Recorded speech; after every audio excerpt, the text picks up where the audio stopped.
Okay, so am I live? Let me just check about that. Okay, so I'll just wait for a minute or so and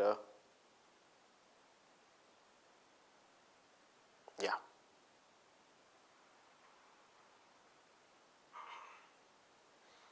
Okay, so am I live? Let me just check about that. Okay, so I'll just. So hi guys, good evening. I'll just wait for some 10 to 20 seconds so that people can just join us. Okay. Hi Usha. Hello. And yeah, so I am Dr. Sushil. I am faculty of Orthopedics at DBMCI and I welcome you all to this session for the FMG students, the FMG series, right? So where we are discussing the concepts of the topic, the subject, in a manner that they can be very helpful for you in the upcoming June examination of 2022, and the dates for which have been, I guess, already announced now. So yeah, I hope you all can see me, hear me very clearly. The audio, video both are fine, and I think we are ready to proceed forward. So guys, yeah, hi Naidu, I hope you are doing well.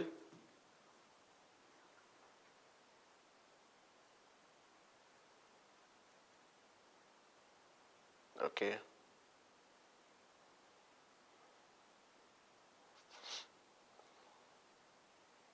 Okay. Yeah. So the topic that I have chosen today for this targeting FMGE June exam is trauma, right?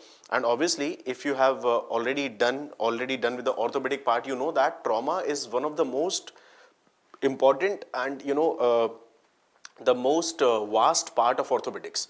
Like when I teach orthopedics to all my students, I always divide orthopedics into multiple sections: deformities, metabolic disorders, trauma, tumors, peripheral nerves, like that. And trauma, it takes a lot of time. It takes actually a lot of time, and that sort of time is actually, the rest of the orthopedics is almost taking only 1/3 of the rest of the content. So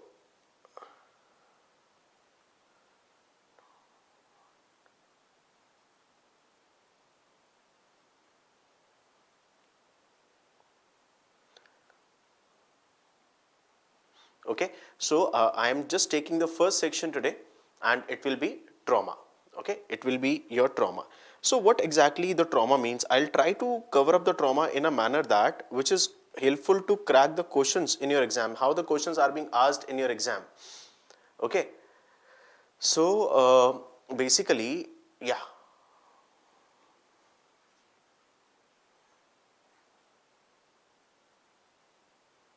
Okay.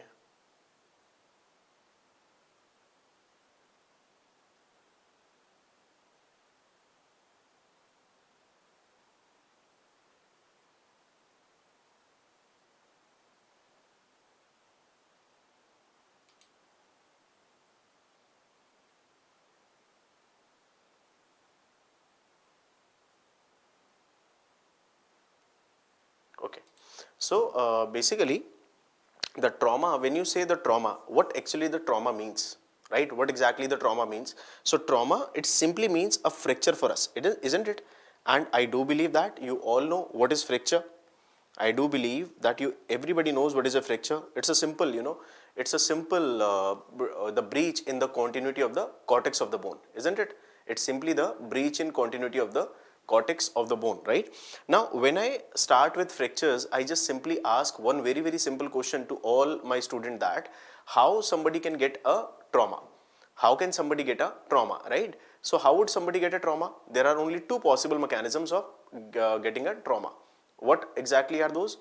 What are those? The mechanism of developing trauma. The trauma anybody can get a trauma.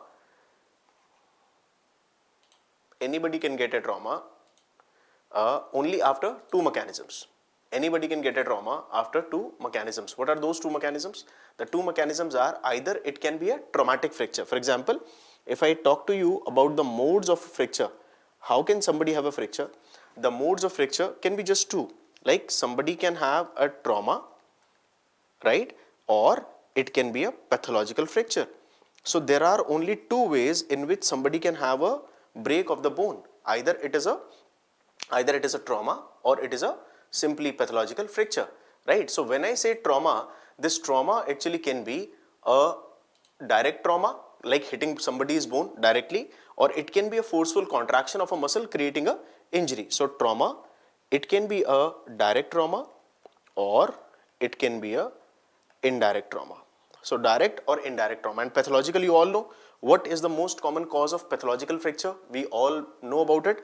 We have the patients in every household. What are those?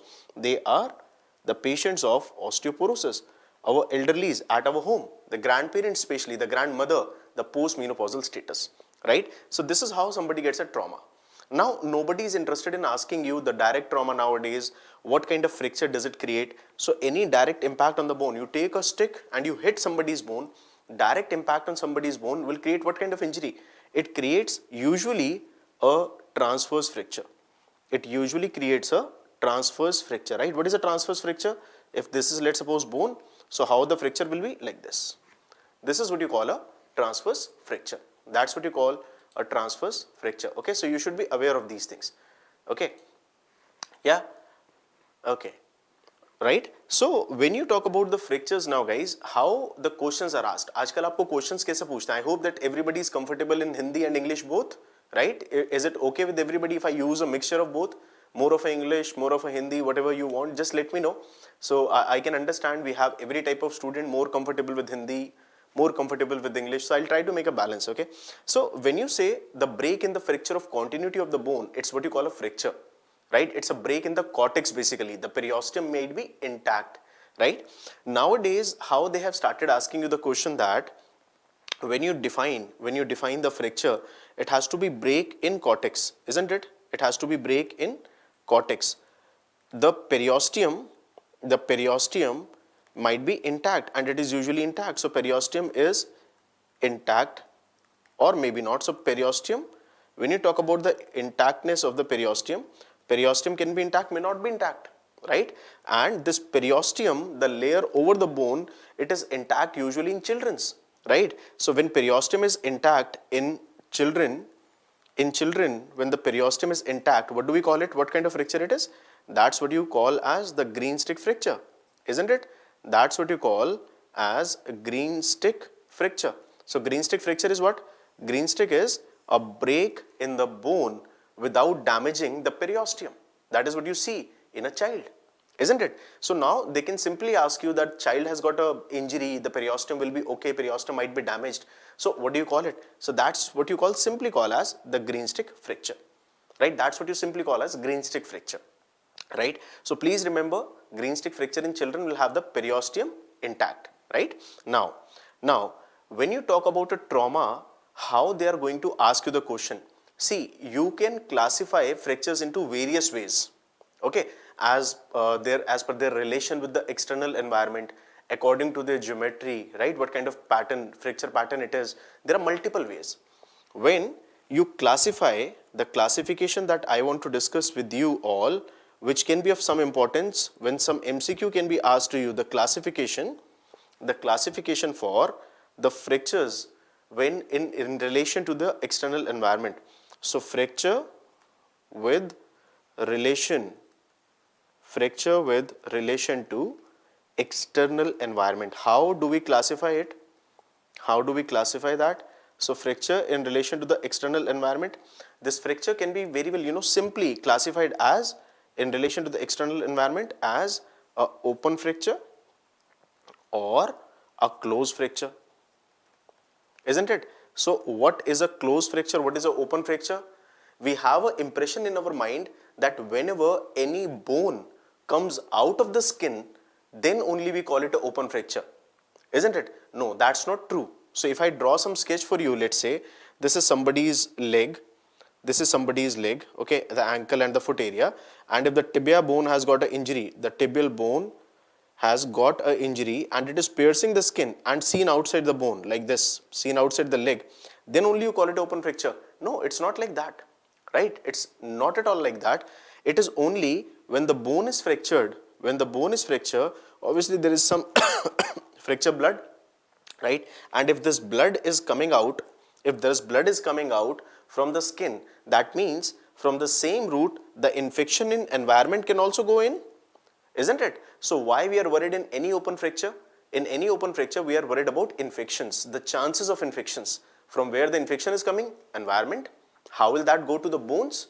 It goes to the bones from the same region, from the same wound, which actually is on the skin, right? So it is not about the bone coming out of the skin. It is all about the fracture site communicating with the external environment.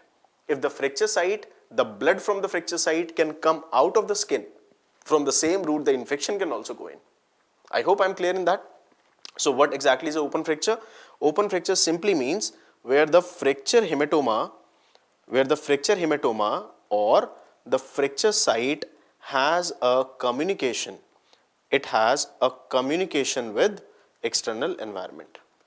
So communication with external environment. Okay, I hope you got the point, right? Now this is again a simple thing, and nobody is asking you the question with the definition that what exactly you call an open fracture.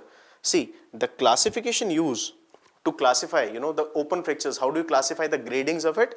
The classification used is what you call as the Gustillo-Anderson classification. Now this can be very well a question for you, right? This can be very well a question for you, that why do you use the Gustillo-Anderson classification? So Gustillo-Anderson classification, it is used for Gustillo-Anderson classification, it is used for the open fractures.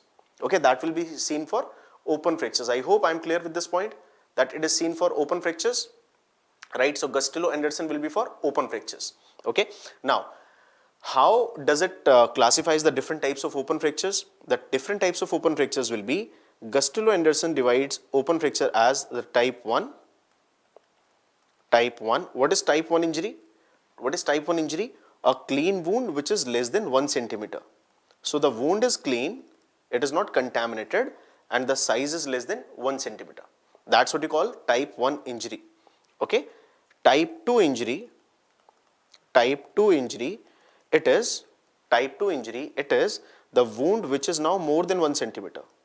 The wound which is more than 1 centimeter without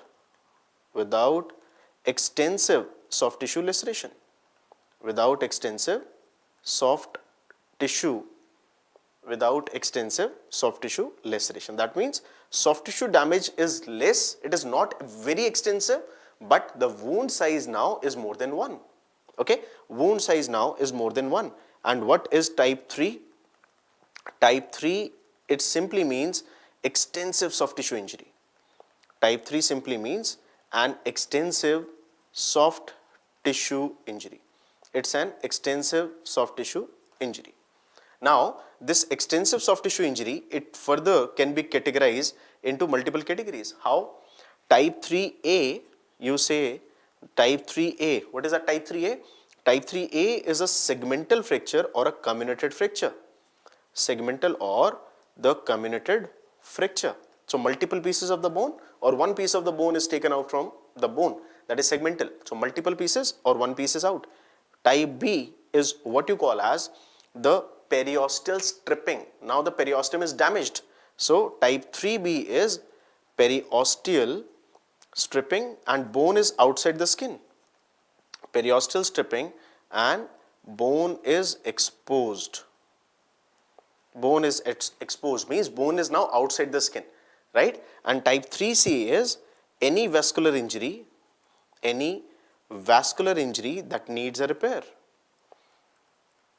needing a surgical repair. So any vascular injury needing a surgical repair. That's what you call as the type 3C injury. Okay. So type 1 is wound is clean less than 1. Type 2 wound is, some soft tissue injuries more now, but wound is also increased, but it is not that extensive. Type 3 has got no relation with the size of the wound. It depends on the fracture pattern. If it is multiple segments of the bone, you'll call it comminuted. If one fragment of the bone is out, you'll call it segmental. Now bone is coming outside the skin. So if bone was like this and now coming outside the skin, it simply means that now the periosteum is absolutely damaged, isn't it? And now third is vascular injury. Now please understand, this is a very, very important point. Any vascular injury that needs a surgical repair. For example, if there is a fracture of the humeral shaft, and if it is piercing into the vessel, which is the vessel over here, which is the main vessel over here, the brachial artery, femur shaft, the femoral artery, tibial shaft, the popliteal artery, isn't it? So when they rupture the main artery, which will need definitely a surgical repair, then we know that it is type 3C. So type 3 actually has no relation with the size of the wound.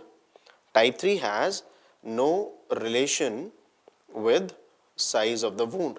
So it has got no relation with size of wound. I hope you got the point. Type 3 has got no relation with the size of the wound. So this is one of the potential question. The Gustillo-Anderson classification, why you use it, where do you use it? So it is for open fractures. Now understand this point, guys. Whenever they ask you the questions from trauma, see, nobody is interested in asking you. Let me show you one image, okay? Let me just show you one image. Let me show you one image, and yeah, I opened that for you. So this is the trauma slide that I'm going to show you. Now nobody is interested in knowing, okay, tell us what is the diagnosis here, or let's say a little bit low. Yeah, so everybody knows it's a fracture of the clavicle. You all can see the fracture of clavicle, right? Everybody can appreciate that. What they want to know from you is, if a fracture clavicle is there, why the patient will come to you, what presentation that he can have. Only the injury will have the pain, swelling, deformity, that's all. But why else the patient should actually come to you? What is the reason for that, right? For example, if I tell you, at shaft of humerus, which nerve can be most commonly damaged? So let's suppose there was a trauma, there was a road traffic accident, and the patient is coming to you with the wrist fallen like this. Now the patient is unable to extend the wrist. Now please tell me, what is the answer for that? The patient is coming to you, let's suppose there is a trauma somewhere, you are the medical officer, you are the junior resident in the casualty, and the patient is like this, and there is some injury in the arm area, patient is not able to extend the wrist. What do you think was the fracture? Where was the injury? What do you think about it? What do you think? So in the upper limb, I'm waiting for your answers. It's a live session, anybody can answer, obviously, especially for the FMGs targeting their June exam. But this is what I want to know from you. What are the answers for this question? So guys, whenever there is an injury like in which the patient is unable to extend the wrist, that means the injury has happened at the level of what level? The shaft of the humerus, right? Shaft of the humerus. So if the injury is at the shaft of the humerus, that is going to involve your what nerve? Radial nerve. And if the radial nerve has gone down, then obviously the patient won't be able to lift the wrist area, right? So that's what you need to know. For example, they can ask you another kind of question, that there is an injury somewhere. There is an injury somewhere in the upper limb, post RTA, the patient is being brought to you, and now patient can extend the wrist. He is able to extend the wrist, but fingers, they cannot be moved. The finger is like this only. So he can make a movement of the wrist area like this, but fingers, no. Fingers only can be done by passive movement. Then where is the injury? Extensor of wrist is okay, but fingers extensor is not okay. Then what do you think, where is the injury? So clinical presentation, what I mean to tell you is the clinical presentation is very, very important. So today I am going to tell you about the nerves, about the sites where the nerves can be involved, and then we are going to talk about that at what all sites, which common nerves are involved, and what will be the clinical presentation, right? What will be the clinical presentation of the patient. So let's talk about it one by one. I hope everybody got the concept till here. Everybody got the base part of, So I do believe that everybody has understood the base part of the trauma, the fractures, how they start. Elbow, Nishant, where in the elbow? Where in the elbow? Elbow is a very big area, lateral epicondyle, medial epicondyle, trochlea, capitulum, then you have radial head, then you have the proximal ulna, capitulum. What area? What exactly? The coronoid, what exactly is getting injured? So that's the point, that's the thing you need to understand nowadays. Okay, so let's talk about today's trauma. One by one, I'll be taking the bone, right? And I'll try to just explain to you that what all can happen when something gets wrong at some place, and what will be the clinical presentation of the patient. So if a question is coming to you, how the question will be asked, that also I'm going to discuss with you, okay? So let me start with the first site. You all know we are starting from the upper limb, so clavicle, I'll be taking from the clavicle.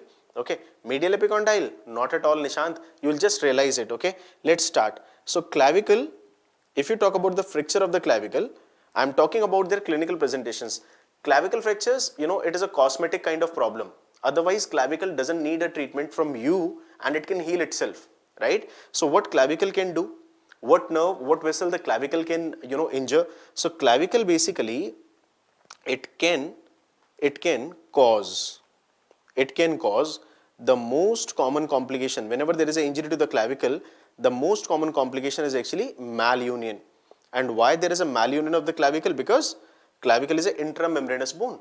So it is a most common complication is malunion. But the other complications that it can do, malunion obviously will be a long-term complication. The fracture has happened today. It will be like after 3 weeks, 4 weeks, 5 weeks, 6 weeks, 10 weeks, 2 months, 3 months, 4 months, like that. But what about an instant complication? So other complication can be, injury can be made to brachial plexus, right? Injury can be there to the brachial plexus or the subclavian vessels. So brachial plexus or subclavian vessels, right? Brachial plexus, it is usually the lower trunk of the brachial plexus which is involved. It is usually the lower trunk of brachial plexus which is involved. What do we call it? The thoracic outlet syndrome. Remember it now. Now I hope you all can correlate. So if they ask you what is thoracic outlet syndrome, so it is the compression of the lower trunk of brachial plexus under the clavicle. Second, it can cause compression of subclavian vessel. How will you come to know that clavicle has caused a compression of subclavian vessel in the neck? If the subclavian vessel is blocked in the neck, then the pulses here will be feeble. How will you come to know about it? There are two most important tests. What are those? One is what you call Roux test. And other is what you call Adson's test. Remember them now? So Roux can be one of the image-based question. A patient is given to you like this, keeping the arm extended and abducted, and he keeps on opening and closing the fingers like this, right? So when he does so, there will be a compression here, right? If there is a compression over here, the pulse on the affected side will get feeble. Adson will be like he is turning the neck like this, extended and rotated to the side of your testing. On this side again, the pulse will get feeble. That's what you call as the Adson test. So Roux like this, Adson, neck goes like this and like this. So clinical presentation will be this, okay? When you talk about the humerus now, second bone, humerus. Let me draw the humerus for you so that we can understand what all nerves, what all structures can get compressed at a particular point of time, okay?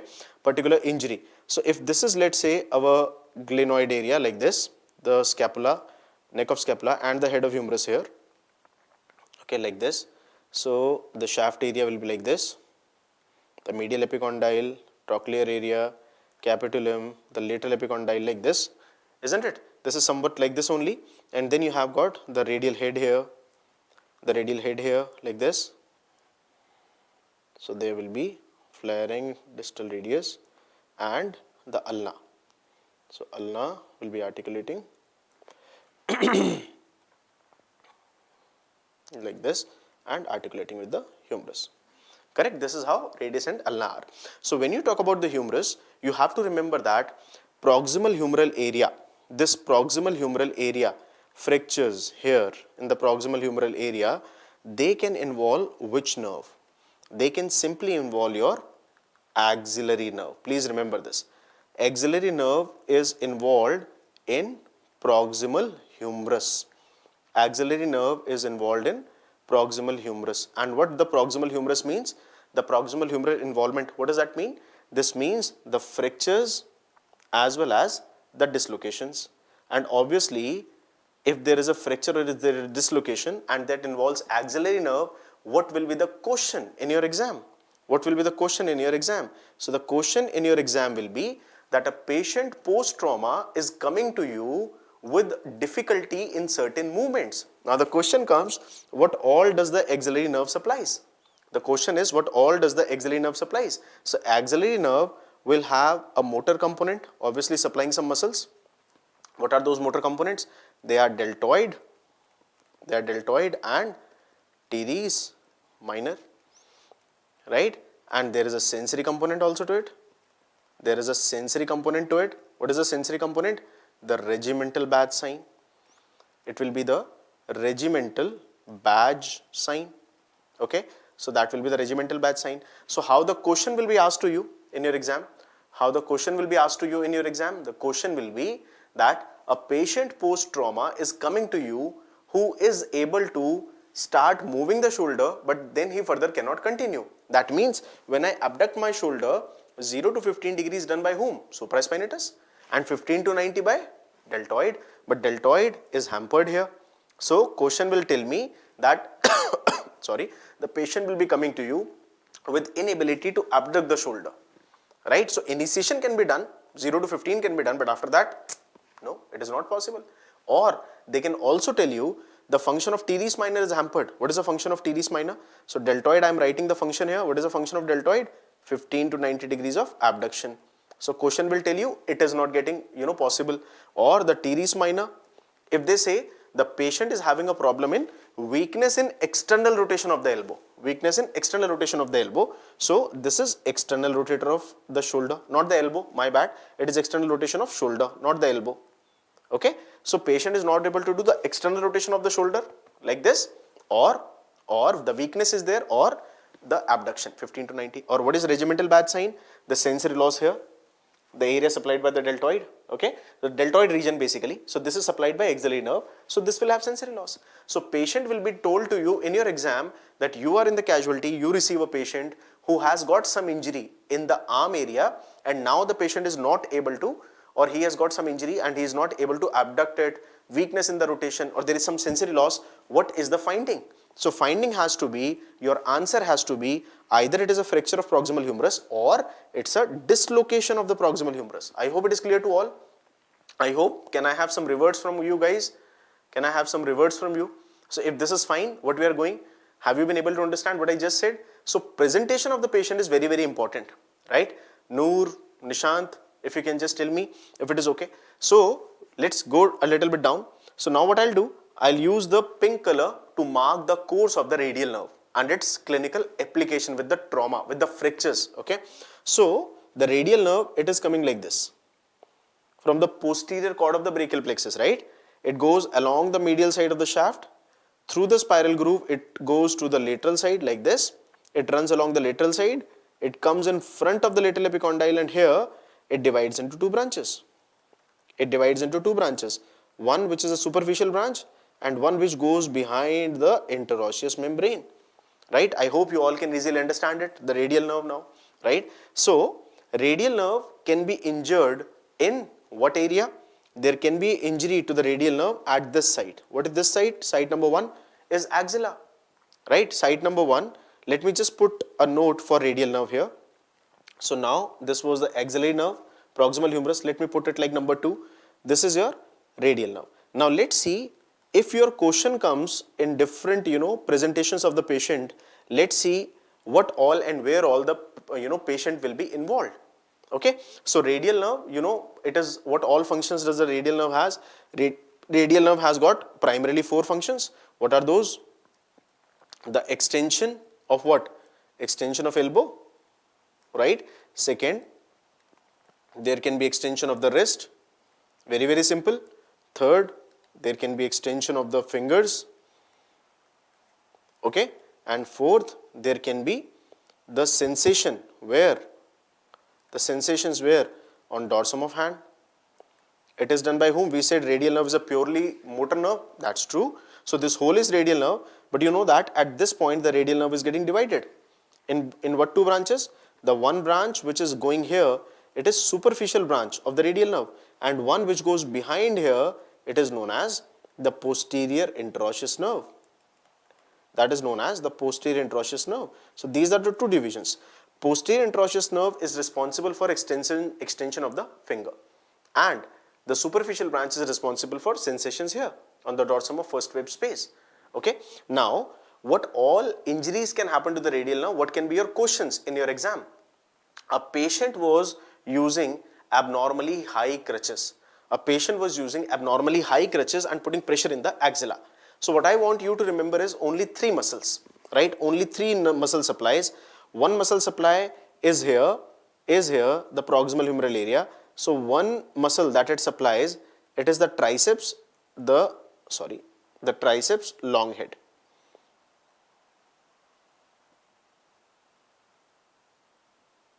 Just give me a moment.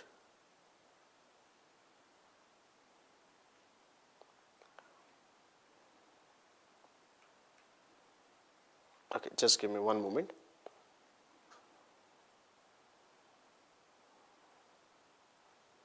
Okay, like this. So here in the upper part, the first supply is given to the triceps, which head?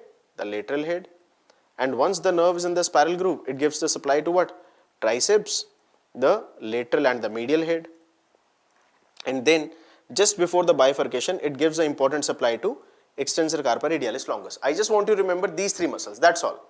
Or you can simply say two muscles, the triceps, three heads. Okay, the first one is getting a supply is a triceps lateral head, the long head, sorry, not the lateral head, it is long head. And then in the spiral groove, it is supplying the lateral and the medial head of triceps, right? And just before the bifurcation in front of lateral epicondyle here, it is dividing into two branches. Just before it divides, it supplies what? ECRL. Now see, the presentation of the patient can be very much variable, and your question will be, varying and depending on that only. How? Let's see that. See, whenever they talk to you about this injury, that some patient has presented to you in emergency and he was using abnormally high crutches. So crutches means you are putting pressure on axilla. So that is the area what you call as the crutch palsy. So that is the area what you call as crutch palsy. Now you have to understand this point, guys. At crutch palsy, till the axillary area, the radial nerve was not giving any branch. It was not giving any branch. That means all the muscles being supplied by radial nerve will get paralyzed. So patient will not have extension of elbow, extension of wrist, expansion of the fingers and sensory loss. So patient comes to you like this. Elbow flexed, wrist flexed, fingers flexed, like that, and sensory loss over here. That's how he comes to you. In what? Crutch palsy, when the axilla is getting compressed. Second point. Okay, so this is one site that I am marking as injury. So crutch palsy occurs where? In the axilla. So in your exam, what will be the question? That patient was having using some crutches, abnormally long crutches, and then now the clinical presentation of the patient is flexed elbow, flexed wrist, flexed finger and sensory loss. So what do you think is the site of injury? The site of injury, is axilla, because no muscle has been supplied. But if the history is the patient was a drunkard, he was drinking a lot yesterday night, he slept with his arm over a chair like that, and now he is unable to use the upper limb, where is the problem? So in that case, the injury usually occurs here in the spiral groove area. In the spiral groove area. Site number 2. This injury is what we call as, what is the name of this injury? This injury is known as the Saturday night palsy.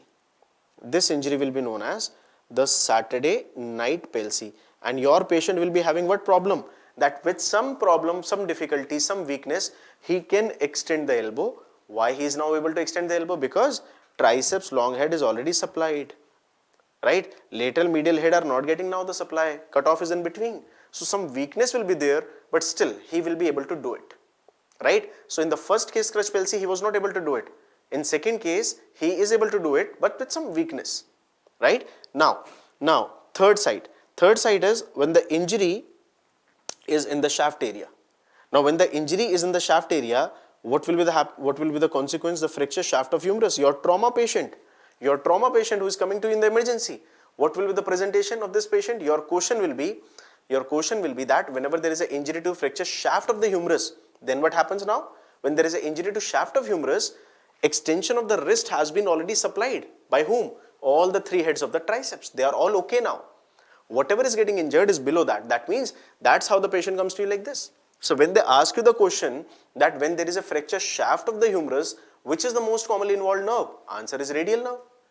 In other way, if they ask you the question that the patient is presenting after trauma with inability to extend the wrist is involved, so that means it's the shaft area. If elbow is also involved, partial or complete, it defines your crutch palsy or the Saturday night palsy. I hope I am clear in this. Hi AK Saxena, hi, how are you? Namaste. So this is the third site. Fourth site, guys. Fourth site, because you see, now here after this shaft of humerus, if the injury occurs at lower humerus, after it is supplying the ECRL. For example, the injury occurs here, the site number 4. After supplying the ECRL muscle, that is extensor carpi radialis longus muscle, then what happens? Now, if the injury is below this area, that means extensor of the wrist is already preserved. Extension of wrist is preserved. So, what will be the patient's problem? The patient's problem will be that he won't be able to extend the fingers, as well as there will be sensory loss. So, this is our site number 4, the lower humerus. Lower humerus where? After supplying ECRL. So, if after the injury is happening after supplying ECRL, then patient will be able to extend the wrist, but not able to extend the finger. But remember, sensory loss has to be there. Now comes your very, very important fracture, which involves the radial head, number 5. Right? What is that fracture known as? Let me show you the image for that also. What is the fracture known as? What is that fracture known as? Let me just show you. Okay. So what is that fracture known as? The fracture is an image-based question for your all the exams, the clinical presentations, and this can be, this is asked very often in different exams. This is not the one, and this one, not yet. Yeah, this one. See what is happening in this injury? In this injury, what is happening is the fracture of the proximal part of the ulna, that is 1/3 of ulna, and dislocation of the radial head. What do we call it? This is your question of the exam. The image-based question also. What do you call it? Can somebody please answer it? What is this injury? Can you identify this injury? The radial head is getting dislocated and the proximal ulna is getting a fracture. So what will be the presentation of the patient? They ask you, or they can simply ask you that post-trauma, the patient is coming to you, able to extend the wrist but not able to extend the finger. So what do you think it is? What you can just appreciate, guys? Can you tell me the answer for that? Fracture of proximal 1/3 of ulna with dislocation of the proximal radioulnar joint. What exactly is that? It is simply it is your Monteggia. Absolutely correct.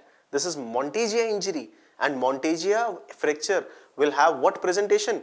Finger drop, not the wrist drop. Okay. So in your exam, if they ask you the question, post-trauma patient is having finger drop but wrist is okay, it is Monteggia.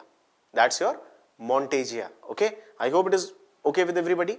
This is how the patient will come to you. So most important nerve injuries, axillary, radial nerve, right? And I have explained to you what all are the sites where the patient can have the presentation, of finger drop, wrist drop, elbow, flex, like that, right? So this is how the elbow and the wrist injuries, the elbow and wrist and finger features can be differentiated in the case of the radial nerve, right? So please don't forget it. Now coming back to our image. So we discussed two most important nerves. The radial as well as the axillary nerve. So please, you should remember the presentation of these patients. So we discussed axillary 1, we discussed radial nerve 2, right? These are the two nerves. Third nerve, I told you the third fracture, which is most important and asked as image-based query also. It is your Monteggia here, right? Now this time in the All India exam, they just changed the language of the question. How they changed the language of question? They said a patient is presenting with fracture shaft of the humerus. But along with that, after shaft of the humerus, what is the problem? The patient is having difficulty in flexion of elbow. And there is loss of sensation, flexion of elbow and loss of sensation at the lateral aspect of forearm. Question was which nerve is injured?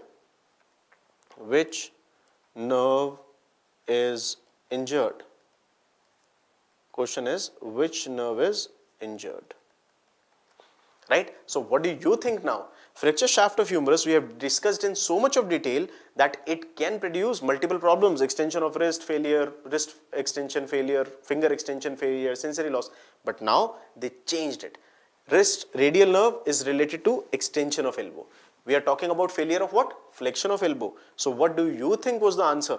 What do you think was the answer in that particular exam? So flexion of elbow, it is done by which muscle? It is being done by biceps. And what do you think? Biceps is supplied by which nerve? Biceps is supplied by your musculocutaneous nerve. So answer was musculocutaneous nerve. So guys, what I mean to tell you is the clinical presentation, please read that. Don't just stop at step 1. They are asking you shaft of humerus, so it has to be the radial nerve always. No. Shaft of humerus is okay. They have already given you the diagnosis, but they are asking you the presentation of the patient, why this nerve can be involved. So if the question is like this, fracture shaft of humerus is given, flexion of elbow is not possible, loss of sensation, the lateral cutaneous nerve of forearm, it is getting supplied, then obviously the nerve cannot be radial. It has to be musculocutaneous, right? So musculocutaneous, radial, axillary, 3 most important presentations in the upper limb. Let's move on to the hand area. So these are the fractures and their associated abnormalities, right? Please do remember the fractures and their associated abnormalities. Coming more about this before I move on to the wrist area. Now you know that this is our medial side, medial epicondyle. This is our medial epicondyle, and under the medial epicondyle there is a nerve which passes like this under the medial epicondyle. Which nerve is that? The nerve which passes under the medial epicondyle, it is your ulnar nerve. Everybody knows about it, the ulnar nerve, right? Now, where in which injury the ulnar nerve will get involved? Very simple. Nishant, now this is your point, what you just mentioned, the medial side. Now see, when the medial epicondyle will get an injury, obviously there are high chances that the ulnar nerve might get injured. But please remember, this fracture of the lateral epicondyle here, the fracture of the lateral epicondyle, it can also involve the ulnar nerve. How? Do you remember? Can you answer this question? How the lateral epicondyle can involve the ulnar nerve? Can you answer that? So please write it down. They can tell you in your exam, they can ask you another question. That most commonest nerve injured in medial epicondyle fracture. Medial epicondyle. So answer is very straightforward, that it has to be only one nerve. And what is that nerve? The nerve is your ulnar nerve, because under the medial epicondyle only ulnar nerve is there. Under the medial epicondyle only ulnar nerve is there. Agreed? But if they give you a history, another if they give you another question, that for example, a patient had history of trauma. There is a question that the patient is having a history of trauma. How long back? Some 2 years back. Right? Around, where was the trauma? Around elbow. So there was some trauma around elbow. Now the child is complaining of pain and tingling. Pain, sometime tingling, sometime numbness around the medial 1.5 fingers. Medial 1.5 fingers. These two, 1.5. Okay. Now, what was the most likely injury? What was most likely fracture? Now, this is the question. So, patient had injury when? 2 years back. And now he is having problem where? On ulnar side. That means ulnar nerve injury is there. Now, ulnar nerve injury is there for sure. But the point is, if the medial epicondyle would have been injured, it would have definitely caused an immediate impact on the ulnar nerve. Why so late? Why after 2 years? Because this is a complication. If you now correlate this thing with your trauma, this complication is seen with the non-union of which injury? Of fracture lateral epicondyle of humerus. This injury is related to fracture lateral epicondyle of humerus. So, whenever there was a fracture lateral epicondyle of humerus which is not fixed, because it's a fracture of necessity. So, your another question in your exam can be, what are the different fractures of necessity? So, all those fractures which needs surgery, right? What are those fractures? All the fractures which need surgery, they are the fracture lateral epicondyle of humerus, the one topic we are discussing right now. It can be the fracture neck of the femur, or the most important one, the fracture Gallesi. Any fracture that you need to operate, any fracture, any injury that you need to operate is a fracture of necessity. And obviously there are multiple reasons for that. But yes, this is one of the questions for your exam. So now what is the injury here? The non-union of lateral epicondyle of humerus. So when there is non-union, the forearm will gradually go into valgus and valgus and valgus and valgus and more like this. So it keeps on moving laterally. So what deformity do we see in lateral epicondyle injury? The deformity seen is cubitus valgus. So as the child grows, medial side grows. Medial side grows, lateral side doesn't grow because there is a non-union. So the forearm, it keeps on going laterally and laterally and laterally, and there comes a time when there is a stretch on the ulnar nerve. And stretch on the ulnar nerve now produces problem here. What do we call it? Can anybody just relate with that? What do we call it? We call it simply the tardy ulnar nerve palsy.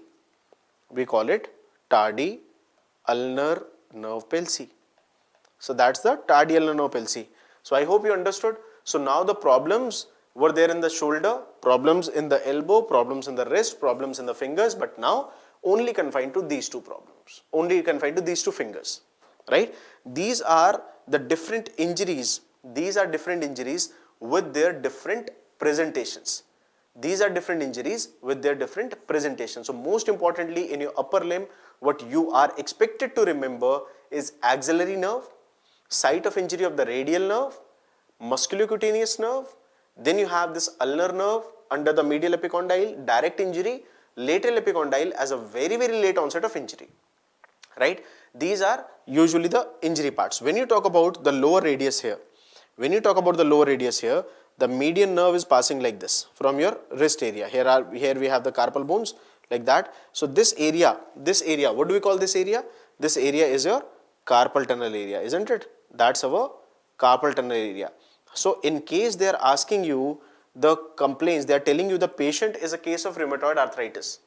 Patient had some injury at lower radius. So this obviously involves your median nerve. So what do we call it? The carpal tunnel syndrome, the compression of the median nerve, right? Presentation will be where? In thumb, index, middle and partial this finger. So when you talk about the hand, I am pretty much sure when you talk about the hand, everybody is now remembering it. When you see the palmar side of the hand, the flexor side of the hand like that. So what are the different regions supplied by different nerve? 3, 4, 5. Please ignore the sketch, the image. So median nerve will be supplying this 1, 2, 3 and 3.5 like that, right? Other part will be like this 1.5. Other part will be this 1.5 like that. So this 1.5 on medial side is by ulnar nerve. This 3.5 on the lateral side is by median nerve. Okay, so median nerve compression will lead to problem in these 3.5 fingers. Ulnar nerve compression will lead to problem in these 1.5 fingers, right? So if the patient is coming to you with a problem in 1.5 finger, the involvement is of ulnar nerve. If it is related to trauma, then it is a lateral epicondyle fracture. Okay? And if the injury is occurring at the lower radial area, it is median nerve injury leading to 3.5 finger involvement.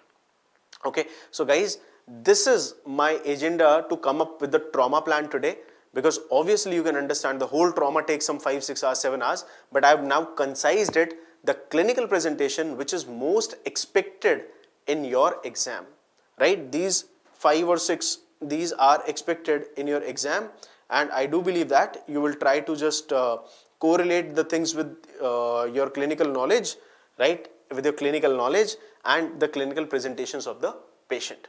Okay, this is what I wanted to tell from the upper limb. So ulnar nerve, median nerve here, right? Then here again going to the posterior interosseous nerve. Then here you have the ulnar nerve, medial epicondyle, lateral epicondyle. You have the radial nerve, you have the musculocutaneous nerve, you have the axillary nerve and their clinical presentations.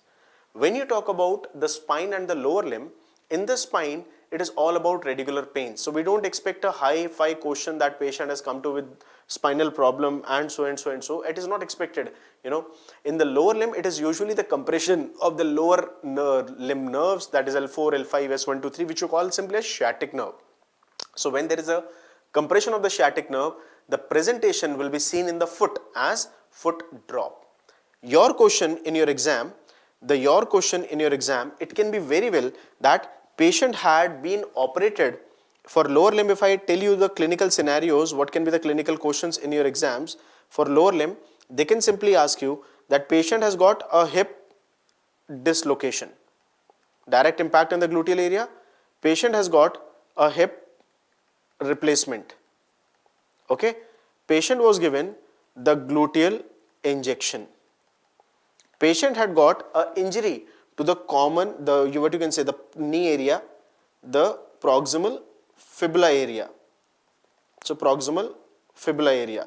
So hip dislocation, hip replacement, gluteal injection, knee proximal fibula area. So these three will involve what? The sciatic nerve. This will involve what? The common peroneal nerve, the CPN, and both of them they are going to lead to what? Both of them they are going to lead to what? The foot drop.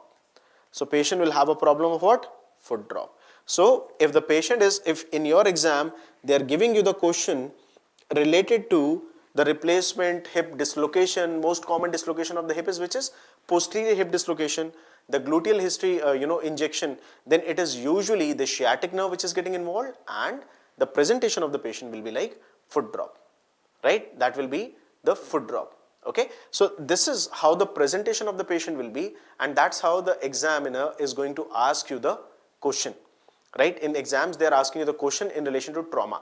So please understand, they are more interested in knowing the site of injury along with the site of nerve involvement. So this is all the basic part that I wanted to cover. I hope that you already have your notes ready. Please highlight the things in your notes, underline them, and the presentation, you cannot just revise the 50-100 pages of orthopedics at last time, okay? So my advice would be, try to concise your content. Take out a printout of skeleton, right? Upper limb on one page, lower limb on back side, and keep on highlighting the important things. That upper limb, proximal humerus, axillary nerve, this presentation. Shaft of humerus, radial nerve, this presentation. Musculocutaneous, this nerve, this name of the fracture, Montesia. Where is Galeazzi, right? So important facts and the points can be mentioned, and believe me, all the orthopedics can be read on in just 5 to 6 pages or maximum of 10 pages. So you can revise your whole orthopedics. And ortho is not alone. Once you revise ortho, it will cover up your part of anatomy also. It covers your part of radiology also. It covers some part of your medicine also, rheumatology, the joint disorders, they are part of medicine only, isn't it? So it covers a lot many things. It covers a lot many things, okay?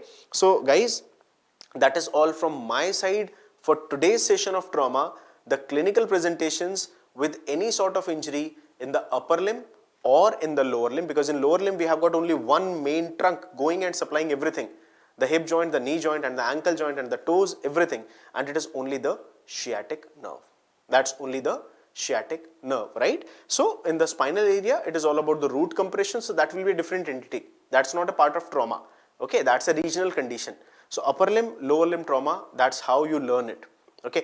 If you want some guidance for orthopedics part, feel free to connect with me at any point of time you want, right? I'll be more than happy to help you out, guys, okay? So all the very best from my side, everybody, Albert, Pranav, Dr. Saini, AK Saxena, Nishant, Noor, everyone, guys, please prepare to the best of your knowledge. If you need any guidance, we are there to support you. You can connect with me on Telegram.